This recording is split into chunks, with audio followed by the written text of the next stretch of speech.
We're actually talking about both men's and women's cross country, so we'll talk about the ladies first. This year we lost our top two from last year, which were both significant losses, but we're looking to great leadership from our senior class. We've four girls that should be having a big impact on our front pack. There's a lot of other sophomores that have done the job in the last year to get us ready. We brought in a good group, a nucleus of six freshmen, which any one of them I feel can have an impact this year, if not multiple. We had a couple other girls that we redshirted last year that have also done the job, and our goal this year is we need to have a really strong front five. I mean, it's cliche for our sport that you need front five, but we have no clear-cut number one. Tessa Turkau is our top returner, has been in our top 3 to 4, or even top 2 2 years ago. So she's got the most experience up there. Natalie Becker is also one of our top returners, didn't have a great year last year. But we don't have a standout runner that we've had in the last 3 or 4 years with both Rebecca Stowe and Laura Bonds that came in preseason ready to contend for a conference top position in the conference. Now, any one of those 4 or 5 that we mentioned could have that breakthrough this year because they do have enough experience of running in the big meets and knowing what the season's going to look like.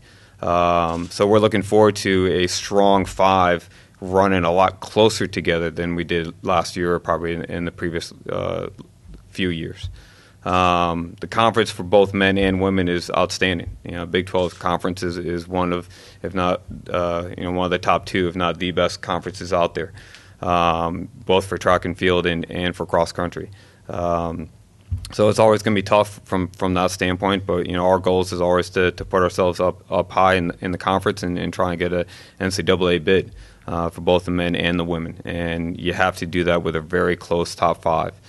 You can't do it with just 1 runner or 2 runners having a great meet. We need 5 runners, and reality is you need 7 to 8 because at any point one of the top 5 could have an off day, and you need to have that depth all the way through 7 to be able to have to catch if someone's having an off day. On the men's side, we also lost our top 2 runners from last year, but we get a big kick with having Donnie Wassinger coming back.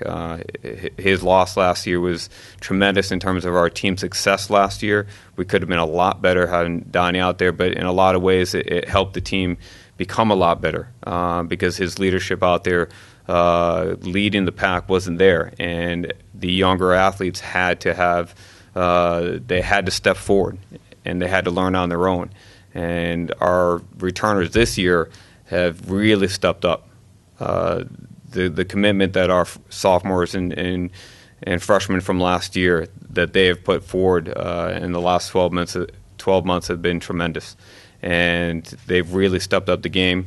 And I was talking to Donnie yesterday about where we were going and what we can do, and talking about his leadership and what we need from him. And both he and I talked about in the last 3 years. He was kind of the one pushing everybody else. He was the one that had to push himself. And that number 1 role, he's been our number 1 runner each of his 3 full seasons. Really was him pushing himself, and no one else was pushing him. Well, we've got 4 or 5 guys this year that believe that they can push Donnie and that can run with Donnie.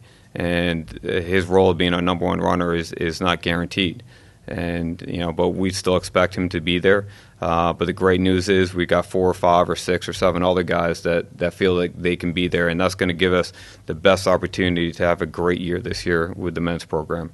I think this is the strongest team we've had in a number of years at KU, and it's not just from a talent base, but also a commitment base that the men's team is put together. Like I said, anybody from our 10th runner on up feels like they count and they've put in the hard work, and they're no longer sitting there going, well, I'm our 10th runner and it's 7 other guys' job to get the job done. They're pushing the envelope to see if they can't be in the front 5, and it's going to push our front 5 that much stronger. We've got a couple freshmen that might have an impact this year, but it's going to be hard to break through. We have several guys that we redshirted last year that I do expect to have an impact in our front 5. And Gabe Gonzalez is one of the big guys that we redshirted last year. So looking at last year's roster, we didn't have Gabe and we didn't have Donnie. coming into the fold, and both of those guys could be in our front three this year. We expect Donnie to be in our front three. And we also bring in Josh Munch, who now has NCAA championship experience, being at the NCAAs last year in track and field. And that was a tremendous experience for him, and really raised his level of expectations and confidence in what he's able to accomplish.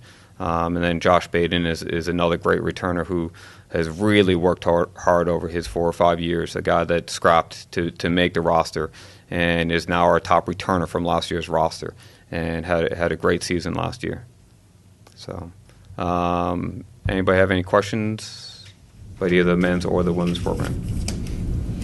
So did Donnie take a red shirt last year? Did he get Yeah, he on our first tempo, our first workout back, which is just a sustained effort run. Unfortunately, he pulled his Achilles and had an Achilles strain, and he had to be in a boot for several weeks. And it pretty much, it took his whole cross-country season, and it took him a long time to kind of get his fitness and confidence back after that. So his indoor and outdoor season wasn't the type of season that we had wanted to have either, because he was still trying to get his strength back from missing all that time with the Achilles strain. So is this cross country then his last season? Of This is his last season. He'll be graduating at the end of this semester. How is he in this leadership role that he's had over the years? How has he grown and changed as a competitive athlete? An awful lot. I mean, we talked a lot his junior year about the commitment that he could make. He was always trying to be our top runner and always working really hard to be the best runner he could be out there. But I always felt that he was kind of shortchanging himself compared to the other athletes on other teams. And so we had a little talk about, if he was actually in a sign and trade and ran for another program, if he would give them the same effort. And I shouldn't say effort, but, would he concede the top runners that they were better? And the answer was no. And I think that was one of the biggest changes, that he started to look at that as, if I was running with those guys, I wouldn't let them ever beat me. So that transition his junior year, he did a great job, and he learned an awful lot from every single meet. He had a really good meet at Wisconsin, and then he took a step backwards at the pre-national meet, and then had his best race, I feel, ever at the conference meet. And then he got even better at the regional meet, and really contended up with the front guys to try and win the regional meet. And that just led to his indoor and outdoor season. Unfortunately, that year he got really sick during the indoor season, but his confidence really set up his track season, and he had a tremendous track season that year, where he made the NCAA final in the 1,500 meters, and really, counted himself as one of the absolutely elite runners in the NCAA championships. And that's where we need him again this year. And like I said, now we feel not only is his leadership there setting the tone of where we need to be, but there are guys on the team that really believe that they can run with him and compete with him to make this team the best. And that's been our biggest downside, I would say, in the 3 previous seasons. Last year was a little bit better, but the guys on the team didn't believe that they could compete against the other athletes. And this whole past year, every single guy from our freshmen, our 2 freshmen that had a really good track season. One didn't make the final last year in the 1,500, but neither did 6 of the previous scorers from the year before. And in fact, 3 of the athletes that did score didn't make the NCAA championships, and 3 that didn't make the final actually made the NCAA championships. It was that type of quality of a field. And Evan Landis did a great job in 10, where he was rolling with those guys all the way through until the kick, and really contended with, hey, I can run with the top guys in the Big 12, which really are the top guys in the nation. So that confidence really comes from the commitment that Donnie's done over the years of competing against those guys and having the success, that it led everybody else to believe, hey, we have as equal of a chance to have the same success. And they bought into what we're doing training-wise, and the success has been coming. So now the goal is to have that as a whole team this year in cross-country. On the women's side, with not having the clear-cut number one, does it help or hinder the whole team's team goals?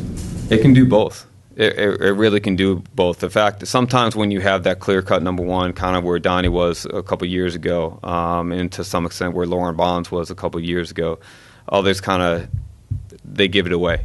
They say, well, I can't compete with that person. Some will strive to go after it, and sometimes that will help a lot. Others will just say, well, yeah, I'm going to have to kind of settle within myself, and I won't take the chance to go after it.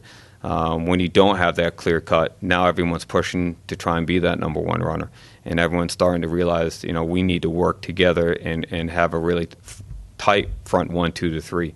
And really maybe our fifth runner, one of the letters we sent home over the summer, talked about that we have no clear-cut top 7. That incorporates 10 to 12 people believing that they can be in the top 7. So if we're all pushing to be in that top 7, if we're all pushing to be our number one runner, we should have that much more of a tighter pack. And, in cross-country, you need to have your bullets. You need to have those people that are going to score in the single digits. But you can have just as good of a team if your pack from 1 to 5 is 15 to 20 seconds. If you have a number 1, number 2 that are hitting it, and you don't have a 4 or 5 and they're way back, you might be sitting home. And where that group that finishes 30 seconds, 40 seconds back finishes within 10 to 15 seconds, their point totals is that much tighter, and they get the job done on that day. Coach, track had a huge year last year. Track and field had a huge year last year. Is there any, I don't want to make too much of this if it's not accurate, but is there any sense of cross-country team wanting to get that going again this year? Oh, yeah. I mean, in terms of what happened, we saw what happened last year, and we can start that off again here, setting the tone for the rest of the year. Absolutely, and we talked to the team about that. The success of the track team is been great. And in the outdoor championships on the women's side, we scored in every event area at the national championships, and that's a sign of what Coach Redwine has done, that we're going to be a complete full track and field program. I feel we need to be a lot better in cross country. We need to be a top 10 team. That's always been my goal. I've had numerous teams that have been in the top 10. We need to be there, and it takes that level of commitment and strive to go there. A couple of years ago, the women's team wasn't even sending very many people to the NCAA championships. If not, I think the year before I got here, Lauren Bonds, I believe, was the only athlete that went to the championships. And a few years later, second in the country indoors and fourth outdoors. So it's about belief. It's about getting the athletes in that believe that they can do it, and the commitment to go for that success. But like the coach is talking, there's no doubt that when you see others have success, you want to be a part of it. And that success bleeds confidence in what you guys are doing. So when you see a Diamond Dixon win an Olympic gold medal, that's something that so few get to attain. And now one of your teammates owns one because of the work that they've done, and the program has put them in position to do that. It really raises the level.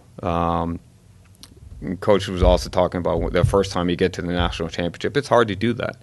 Once you've done it, it's still hard, but the confidence and knowledge of what you're doing to attain that, it's easier for the athletes to really send the message to the younger athletes. It's easier to hold yourself accountable to what it really took to achieve that, and you keep striving for more and more of that success.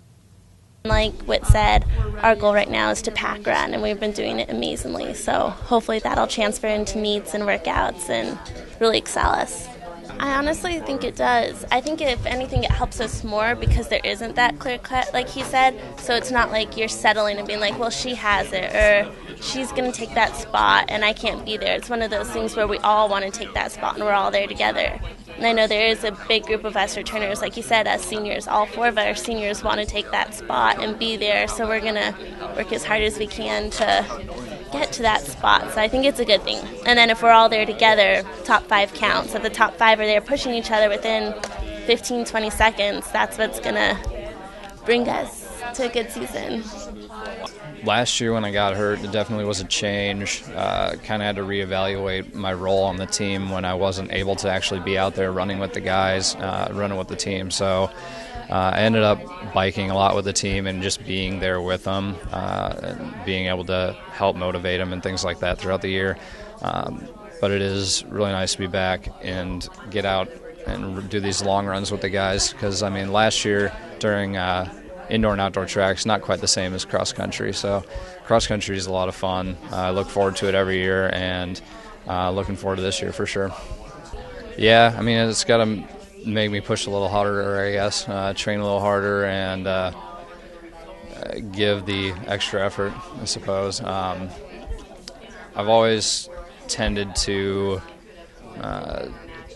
show up big, I guess, at the end of the year or at the end of something. So, I mean, like at conference meets and things. So this is kind of like the last, group of meets, I guess, of my whole career. So it's going to be important to me, I guess, to go out on a high note, or else I'll probably feel I don't want to have any regrets leaving the season for sure. We've got a lot of experienced runners. The guys, we've got a lot of fifth-year guys on the team. I'm one of like 4 fifth-year guys on the team, and Baden, who's our top returner from last year, has been around a long time, has been healthy almost all that time. So he's been through all the how to get from a qualifier just to get on the team all the way up to a top 5 guy, so he's definitely inspirational for a lot of the younger guys. And what me and Munch bring to the table, I guess, are going on to those postseason meets, nationals and regionals and everything, qualifying for that. We've been there. We know kind of how to get there and what needs to be done during the season to get there. So Munch and I definitely have that under control, and there's a lot of freshmen and young guys that are going to make a difference this year. Like Whit talked about, Gabe Gonzalez and Evan Landis are definitely 2 guys that can show up big this year and be top 5, top 3 guys for us. Evan definitely has a big opportunity to take a big step forward this cross season and improve off of his track season last year.